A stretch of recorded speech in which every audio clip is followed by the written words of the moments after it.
Bonjour et bienvenue dans le premier véritable JT des sciences sur le web, un mini-journal pour être au courant en quelques minutes de toutes les actualités scientifiques et médicales les plus marquantes.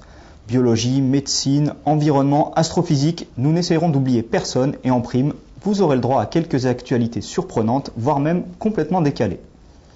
Bien, entrons tout de suite dans le vif du sujet avec les dernières nouvelles de l'espace. Et tout d'abord du nouveau sur la planète rouge.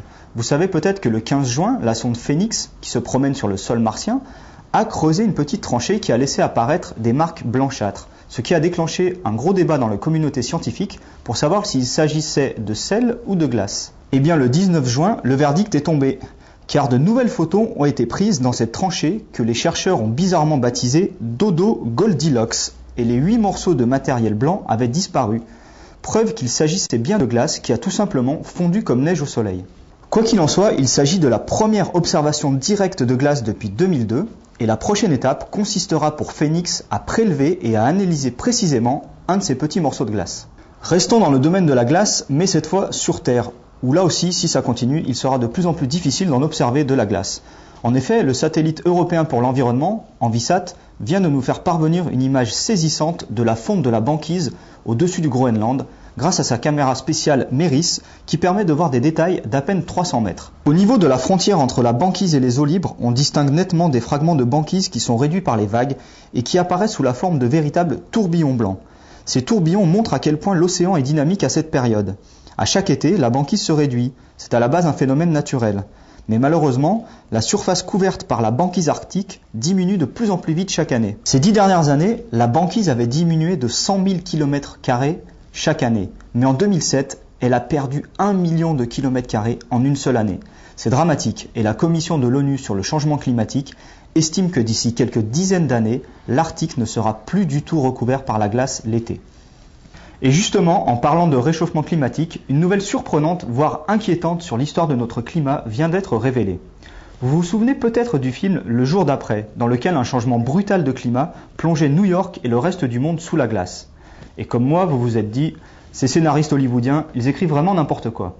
Eh bien, ils ne sont peut-être pas si fous, car de nouvelles analyses de carottes de glace du Groenland révèlent que la dernière transition climatique, il y a 11 700 ans, a été particulièrement brutale. En analysant le contenu en oxygène, hydrogène et en poussière de ces carottes, les scientifiques du forage North Grip, au nord du Groenland, ont découvert que le basculement entre la dernière période glaciaire et la période chaude actuelle a eu lieu en l'espace d'une seule année. C'est tout bonnement incroyable et d'après les chercheurs, ce sont des modifications radicales de la circulation atmosphérique qui seraient responsables de cette transformation climatique. En ces temps de réchauffement climatique qui s'accélère, voilà une nouvelle qui fait vraiment froid dans le dos, ou plutôt chaud dans le dos devrait-on dire. Quittons maintenant l'espace et l'environnement pour passer à la santé et à la médecine. Et nous allons consacrer notre dossier du jour à une avancée très importante dans le domaine de la maladie d'Alzheimer. Vous le savez, cette maladie entraîne une perte progressive des fonctions cérébrales. Plus de 5 millions d'individus sont touchés en Europe et ce nombre devrait doubler dans les 20 ans. Il n'existe toujours pas de traitement efficace à l'heure actuelle, même si on peut ralentir sa progression. Et il n'existe pas non plus d'examen précis pour pouvoir détecter et affirmer avec certitude la présence de la maladie. Mais des chercheurs du CNRS viennent de mettre au point un logiciel pour détecter les anomalies du cerveau qui apparaissent dans les tout premiers stades de la maladie d'Alzheimer. Et puisque c'est une découverte française, nous n'allions pas nous priver pour aller leur rendre une petite visite. Reportage. Alors, qu'est-ce que mesure exactement ce logiciel et comment vous est venue cette idée ? Donc, ce logiciel mesure le volume de l'hippocampe. En fait, il est plus large que mesurer le volume de l'hippocampe. C'est qu'on prend une IRM, donc une IRM d'un sujet, et donc on a des images et on va extraire de cette IRM l'hippocampe, qui est par des méthodes mathématiques, et à partir de là, on va avoir des renseignements aussi bien sur son volume, mais aussi sur sa forme. Alors, pourquoi l'hippocampe ? Alors, l'hippocampe, parce que c'est une structure donc interne dans le cerveau et qui est impliquée dans de nombreuses maladies. Donc, par exemple, c'est démontré que dans l'Alzheimer, on a une atrophie de l'hippocampe très importante. Donc l'hippocampe est plus petit chez les patients Alzheimer que chez les patients contrôle les sujets contrôle qui ont le même âge. Et par exemple, dans d'autres pathologies comme l'épilepsie aussi, il y a des épilepsies qui viennent parce que on a ce qu'on appelle une sclérose de l'hippocampe, une malformation de l'hippocampe. Donc il intervient dans de nombreuses maladies. On peut citer aussi la dépression, la schizophrénie. où on a ces anomalies du volume de l'hippocampe. D'accord, et qu'est-ce qu'il apporte de plus ce logiciel par rapport à la mesure de l'hippocampe justement? Qu'est-ce qu'il a de vraiment nouveau?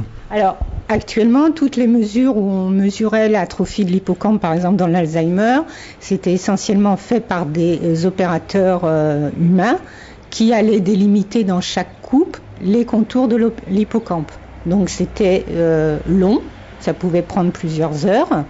Et puis surtout, c'était très subjectif parce qu'il pouvait y avoir entre les opérateurs une variabilité.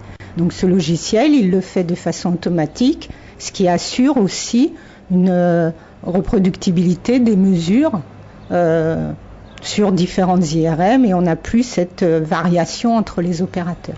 Et les différences de volume entre quelqu'un qui est atteint d'Alzheimer et un patient sain, c'est quelque chose de gros comme différence ou pas? Oui, c'est 30%. On peut avoir 30% un volume plus petit de l'Alzheimer que les sujets sains, et mieux quand vous avez au début de la maladie, quand vous commencez à avoir des troubles de mémoire mais que vous n'êtes pas encore ce qu'on appelle dément et que vous avez encore votre autonomie, c'est chez ces personnes-là, on a mesuré qu'il pouvait aussi y avoir une variation, et dès à ce stade-là, on a à peu près 15 à 20% de réduction par rapport à la taille normale chez un individu. Et est-ce que c'est rapide l'analyse avec ce logiciel? Je veux dire, une fois que l'IRM est passé, combien de temps il faut? Une dizaine de minutes pour les 2 hippocampes. Alors dernière question, quand est-ce qu'on peut espérer une application clinique de ce logiciel? Une application clinique, c'est un peu le but que l'on vise. Pour l'instant, il va être validé sur une grosse cohorte de patients dans le cadre d'un PHRC clinique qui se monte. Il est utilisé aussi pour étudier l'effet d'un médicament avec un laboratoire pharmaceutique. Et j'espère que bientôt, ici, dans les services avec qui on travaille, on pourra le mettre à disposition pour que les cliniciens puissent évaluer l'apport qu'ils pourraient avoir à leur diagnostic. Quand vous dites bientôt, c'est quoi? C'est des mois, des années? Non, c'est quelques mois. On y travaille bien avec les neuroradiologues et je pense que dans 1 ou 2 mois, il y aura une station avec le logiciel et ils pourront l'évaluer. D'accord, merci beaucoup. Passons maintenant à quelques infos en provenance du monde de l'électronique et du high-tech. Si je vous dis Roadrunner, vous penserez sûrement à ce volatile supersonique, Bip Bip, ennemi juré de ce pauvre coyote dans le célèbre dessin animé. Eh bien Roadrunner, c'est aussi le nom qui a été choisi pour baptiser l'ordinateur le plus rapide du monde. Construit aux États-Unis au sein du laboratoire militaire de Los Alamos, il a coûté la modique somme de 100 millions de dollars et il fait travailler ensemble des centaines de processeurs Cell. Le Cell étant au passage le microprocesseur qui équipe la PlayStation 3. Grâce à cela, Roadrunner est capable d'effectuer 1 million de milliards d'opérations à la seconde. À titre de comparaison, si on utilisait des êtres humains pour faire les calculs que peut faire Roadrunner en une seule journée, il faudrait employer toute l'humanité jour et nuit pendant 46 ans. Ensuite, une nouvelle intéressante pour l'enseignement à distance, mais qui ravira un peu moins les élèves. L'équipe de Jacob Whitehill de l'université de San Diego, en Californie, vient de mettre au point un prototype de robot professeur qui serait capable de détecter quand l'élève s'ennuie ou qu'il n'arrive plus à suivre. La machine est composée d'une webcam et d'un logiciel de reconnaissance faciale qui analyse les différentes mimiques du visage. Quand un sujet lit un passage difficile par exemple, ses yeux clignent moins et ce changement est détecté par l'appareil. Les chercheurs espèrent pouvoir détecter tous ces changements d'expression faciale pour que le débit d'un cours de vidéo puisse s'accélérer ou ralentir en fonction de l'état de l'élève. Finissons ce journal avec un peu de mathématiques. Non, ne prenez pas peur, il s'agit là de mathématiques appliquées. Regardez cette ignoble formule à 9 variables. Eh bien, selon le professeur Geoff Newt de l'université anglaise de Bristol, il s'agit de la formule magique pour créer le parfait sandwich. Et oui, car entre autres, le W correspond à l'épaisseur de cheddar, le fromage préféré des Anglais, le B à l'épaisseur du pain et le M le volume de mayonnaise. L'équation est mise à disposition sur Internet pour réaliser vous-même votre sandwich sur mesure. Encore faut-il aimer le cheddar, ce qui est loin d'être évident pour des Français. Quoi qu'il en soit, cela montre au moins à ceux qui n'y croient pas que les mathématiques, ça sert parfois à quelque chose. Voilà, merci beaucoup de nous avoir suivis et à bientôt pour une prochaine édition du JT des Sciences sur la toile.